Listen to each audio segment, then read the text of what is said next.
देहरादून में वंदे भारत ट्रेन होगी शुरू और 29 मई से पटरी पर दौड़ेगी ट्रेन। हफ्ते में 6 दिन चलेगी वंदे भारत ट्रेन।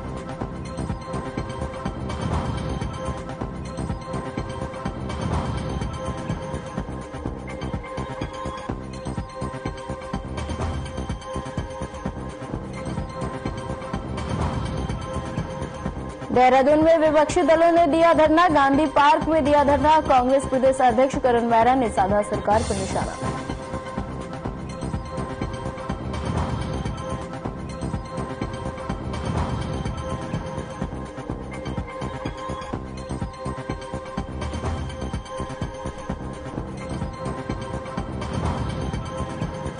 भारतमाला प्रोजेक्ट के लिए केंद्र सरकार ने जारी किया बजट। 450 करोड़ रुपए का बजट जारी।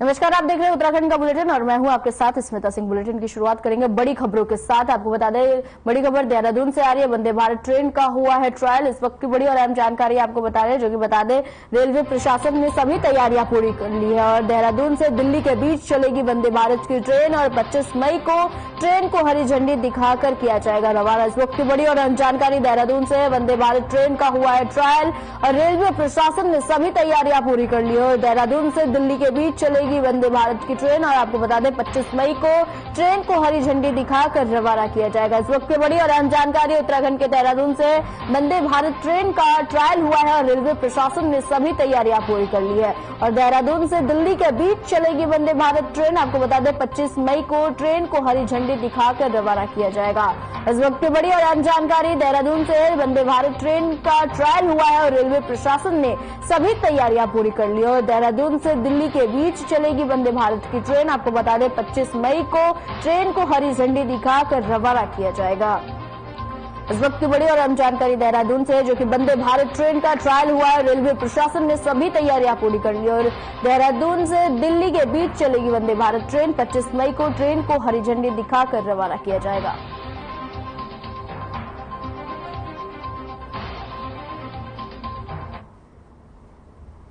लक्सर कोतवाली क्षेत्र स्थित टांडा भागमल गांव के पास खनन सामग्री से भरी एक ट्रैक्टर ट्रॉली ने स्कूटी सवार को रौंद दिया।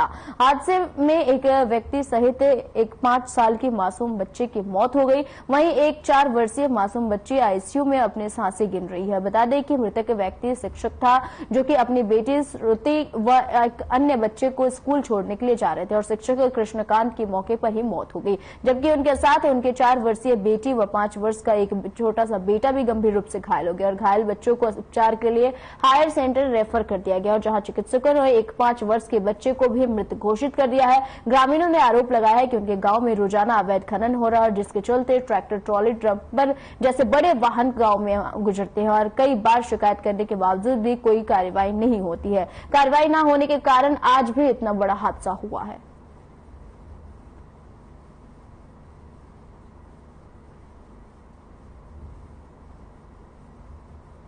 ट्रैक्टर से हुई, खनन के ट्रैक्टर से हुई।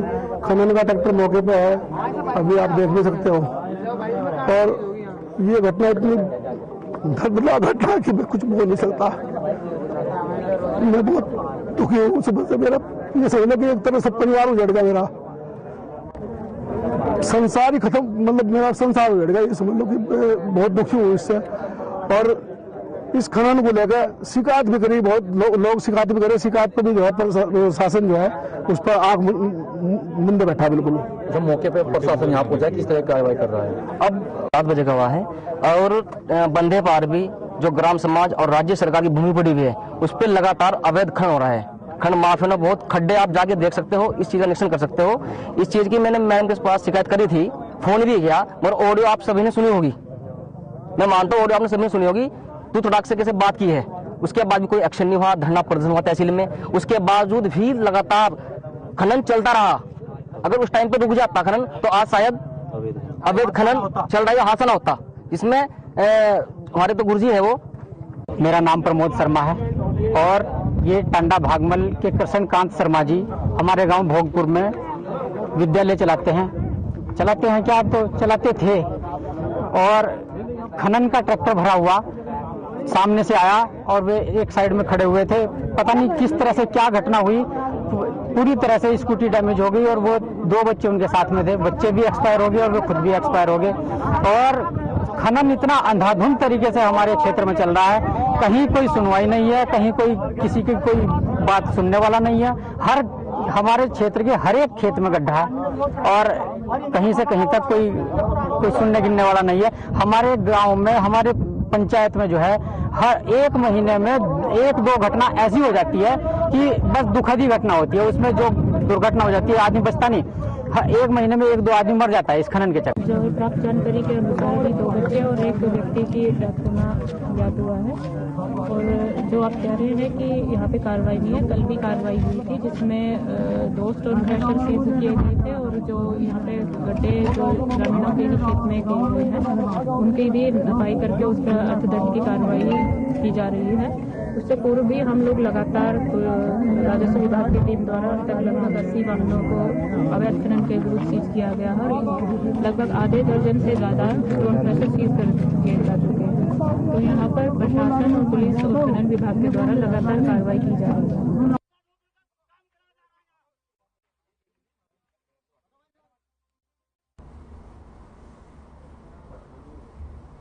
हरिद्वार के बहादुराबाद टोल प्लाजा पर युवक की दबंगई देखने को मिली, जहां हरियाणा नंबर की कार में सवार एक युवक को टोल पर टोल टैक्स लेने के लिए रोका गया तो युवक टोल प्लाजा कर्मी को पिस्तौल दिखाते हुए टोल का बम तोड़कर भाग निकला और जिसके बाद टोल प्लाजा पर मौजूद कर्मचारियों में अफरा तफरी मच गई और घटना देर रात की बताई जा रही है, जब युवक रुड़की से हरिद्वार की ओर जा रहा था और घटना का सीसीटीवी फुटेज में ये मामला सामने आया है। और टोल प्लाजा के कर्मचारियों की शिकायत पर बहादुराबाद थाने में आरोपी के खिलाफ केस दर्ज कर लिया गया है और थाना इंचार्ज नीतीश शर्मा ने बताया कि आरोपी की तलाश की जा रही है, जल्द ही उसे गिरफ्तार किया जाएगा।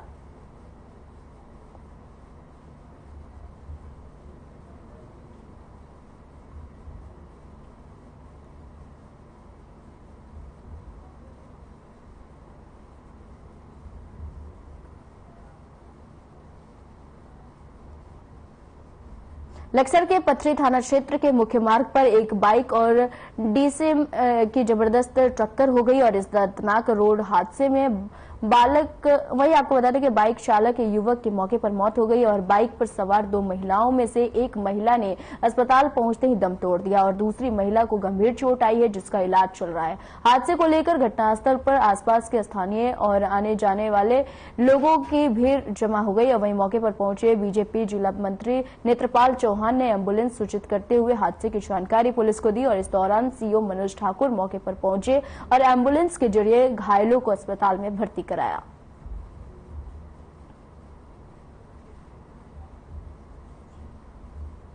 घंटा हो गया और एक्सीडेंट पकड़ा हुआ है डीसीएम के साथ में। ये तो दूसरा वाहन क्या को? डीसीएम का दूसरा एक बाइक थी। अच्छा, बाइक पे कितने लोग सवार थे? 2 लेडीज थी।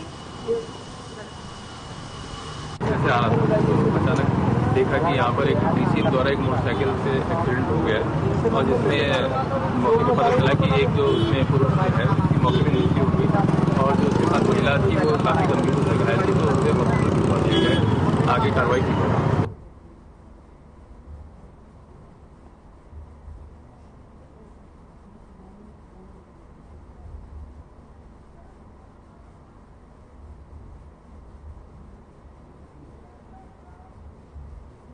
केंद्र और राज्य सरकार की तमाम विफलताओं को लेकर राजधानी देहरादून में कांग्रेस के नेतृत्व में विपक्षी दलों के धरने का आयोजन किया गया।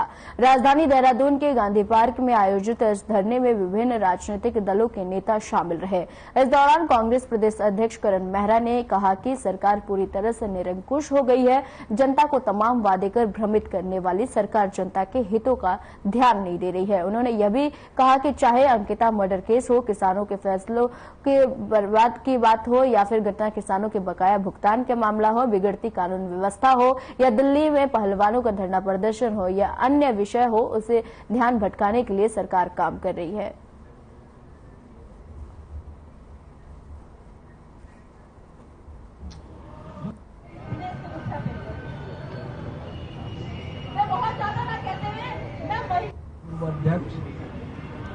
इस प्रदेश में कि हमारी बेटी किरण नेगी, उसका दिल्ली में बलात्कार होता है, परंतु सबूत के अभाव में उसको न्याय नहीं मिलता। इसी प्रदेश में कैबिनेट मंत्री एक आम व्यक्ति को पीटता है और कैबिनेट मंत्री के खिलाफ कोई कार्रवाई नहीं होती, केवल कहा जाता है मुकदमा दर्ज हो गया। कैबिनेट से क्यों नहीं हटाया जा रहा है? इस प्रदेश में हमारे कई सारे हमारे जोशीमठ से लेकर अन्य मुद्दे भी हैं। एक बहन आज भी डीएनए टेस्ट के लिए दर दर ठोकरें खा रही, इलेक्शन से पहले का मामला है, आज तक डीएनए टेस्ट नहीं हुआ। तो हम किस किस बात का जिक्र करें? एक मंत्री का बेटा किसानों को गाड़ी से कुचल देता है, मंत्री का पद अभी तक सुरक्षित है, उसके खिलाफ कार्रवाई नहीं होती। तो मोदी और यहाँ जो हमारे धामी जी, इनकी सरकार है, जिस तरीके से निरंकुशता से चल रही है, अति अहंकार में चल रही है, मुझे और मेरे साथियों को, जो हम सभी दलों के लोग यहाँ उपस्थित है, हम सब ने कसम खाई है कि हम जनता को जागरूक करेंगे और इनको पदच्युत करेंगे, ताकि एक ऐसी सरकार लाई जा सके जो लोगों का हित करे, लोगों के हित के काम करे और जितने वादे करे उनको पूरा करने का काम करे। एकजुट होकर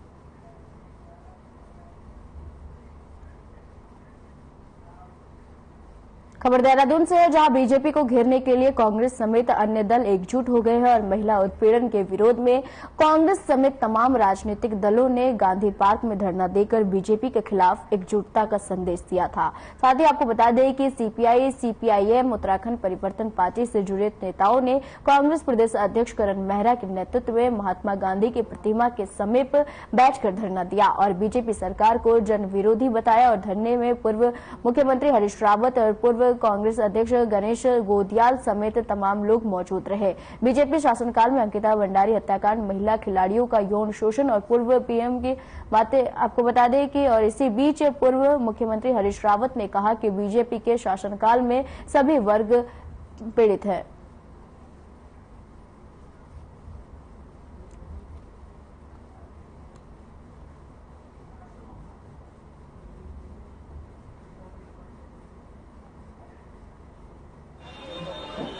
मोहल्ले वालों का उत्पीड़न, गांव वालों का उत्पीड़न, सड़क में रहे हुए लोगों का, बेघर लोगों का उत्पीड़न, ये सब ये सरकार की पहचान बन चुकी है। और इसको ये जो है कभी जनसंख्या असंतुलन, कभी कुछ नाम दे करके उसको शिष्टाचार में बदलना चाहते हैं। उसके खिलाफ आवाज उठनी चाहिए। और अंकिता हत्याकांड आज हमारे उत्तराखंड के ऊपर, उसने उत्तराखंड की अस्मिता की रक्षा के लिए प्राण दे दिए। हम उस बेटी को न्याय नहीं दे पा रहे हैं। जब तक उस वीआईपी को जेल के सिकचू में नहीं डाला जाता है, तब तक अंकिता के साथ कोई भी न्याय अधूरा है।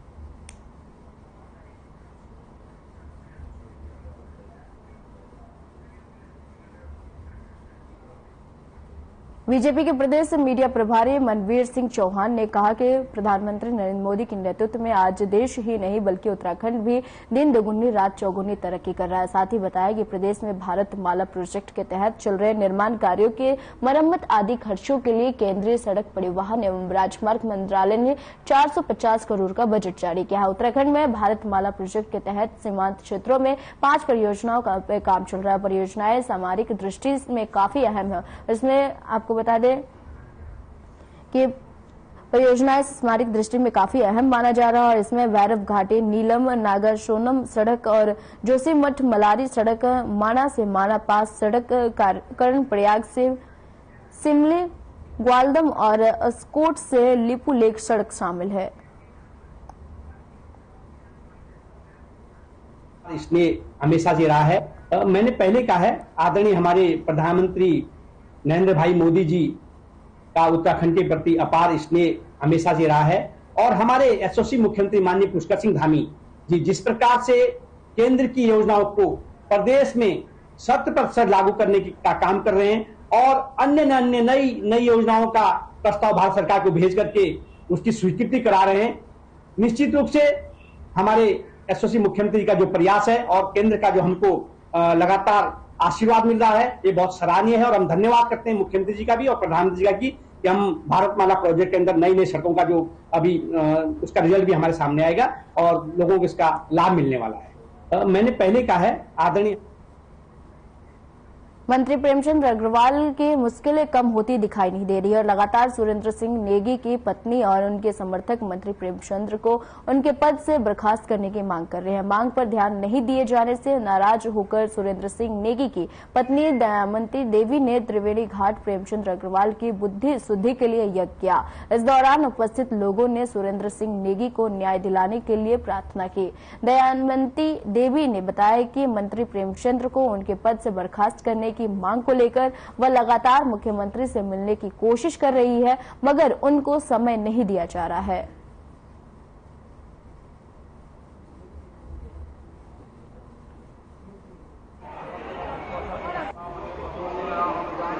हम तो न्याय चाहते हैं सर, न्याय चाहते हैं कि प्रेमचंद अग्रवाल जी जब तक मंत्री पद पर बने रहेंगे तब तक हमें न्याय नहीं मिल पाएगा। जब वो मंत्री पद से हटेंगे और उनको मंत्री पद से बर्खास्त किया जाएगा तब मुझे न्याय मिलेगा जी।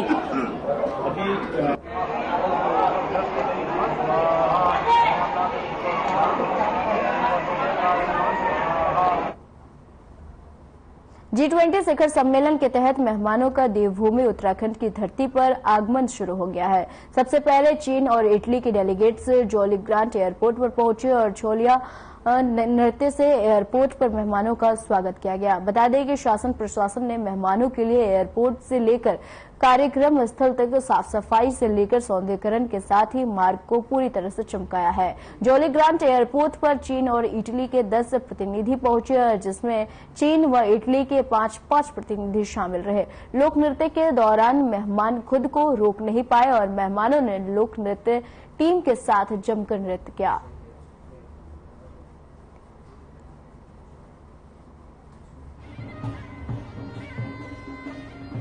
आज G20 में जो 23 तारीख आ चुका है, हमारे पास जो है 5 चाइना से और 5 इटली से डेलीगेट्स आ चुके हैं और जिनका हमने कि उत्तराखंड की जो हमारी समृद्ध लोक संस्कृति है उसकी तरीके से स्वागत किया गया और अभी उनको जो हमारा प्रोटोकॉल है, जो व्यवस्था है, उसके हिसाब से हमने आज दिन आज दिन में भी 2 बजे तक 2 डेलीगेट्स।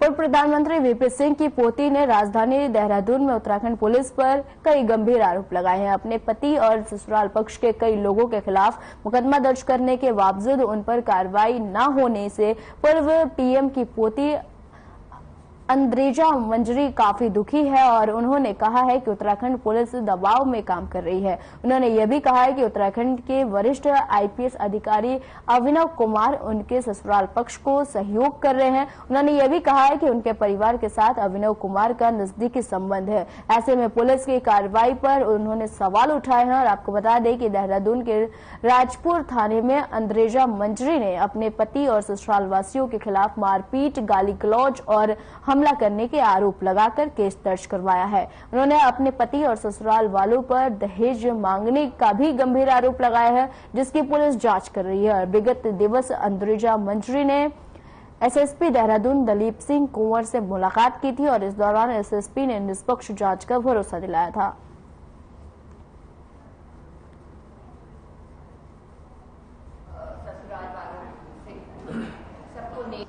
जी हाँ, क्योंकि मैं बताना चाहती हूँ कि जब से मैंने उत्तराखंड पुलिस की सहायता मांगी है इतने टाइम से हमको कोई सहायता नहीं मिली है।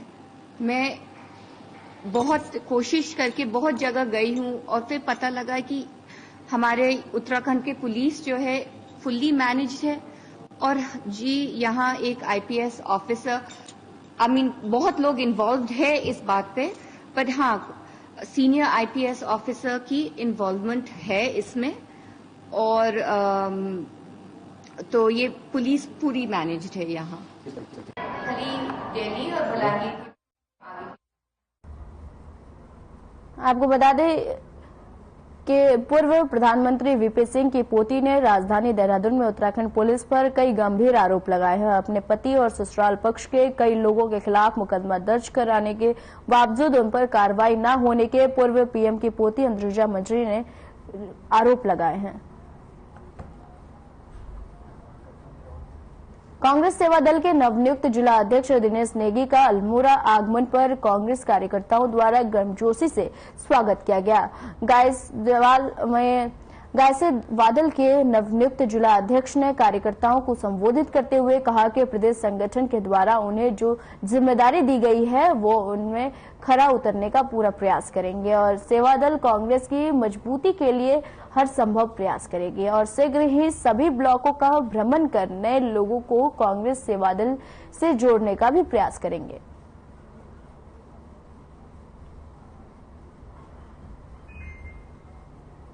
जो कांग्रेस सेवा दल है, ये कांग्रेस पार्टी की रीढ़ की तरह और कांग्रेस का एक सपना है जो कि गांधीवादी जो हमारे विचार है उन विचारों को देश देश और जन जन तक पहुंचाने के लिए और एक संस्कृति और इस सभ्यता को पूरे देश में, देश के साथ साथ ही पूरे प्रदेश में फैलाने के लिए हमारी कोशिश रहेगी कि हम एक मजबूत नेतृत्व के साथ एक मजबूत संगठन बन करके दोबारा से पुनः इस अल्मोड़ा जनपद के हर ब्लॉकों में जा करके सेवा दल का विस्तार करेंगे और सेवा दल के जो विचार हैं और कांग्रेस पार्टी का जो इतिहास है, स्वतंत्रता संग्राम सेनानियों का जो इतिहास है, उस इतिहास को जन जन तक पहुंचाने का काम करेंगे।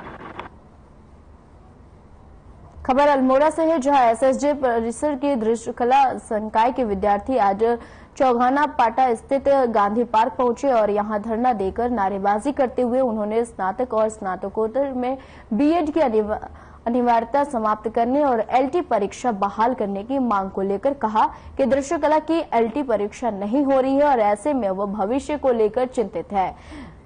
इसे बहाल करने की मांग कर और वहीं कई बार की गई और लेकिन कोई सुनवाई नहीं हुई है। दरअसल एसएसजे परिसर में दृश्य कला और कला संकाय एक ही भवन में संचालित होते हैं। दृश्य कला संकाय के विद्यार्थियों ने एलटी परीक्षा बहाल करने की मांग और बीएड की पात्रता अनिवार्य करने के खिलाफ आक्रोश जताते हुए कहा कि उनके साथ सरकार द्वारा सौतेले व्यवहार किए जा रहे हैं, जिसको लेकर उनकी मांगों को जल्द पूरा किया जाएगा।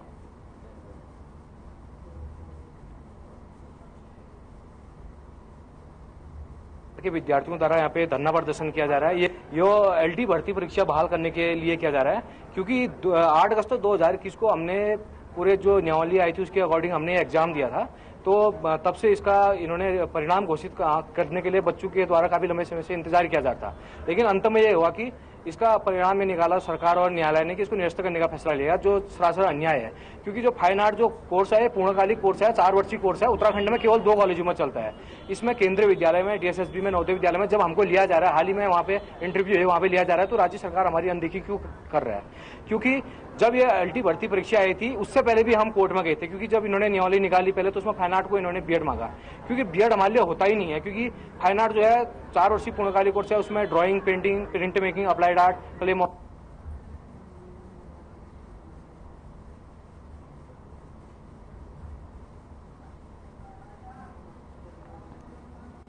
उत्तराखंड के बुलेटिन में फिलहाल के लिए इतना ही। मुझे दीजिए इजाजत, नमस्कार।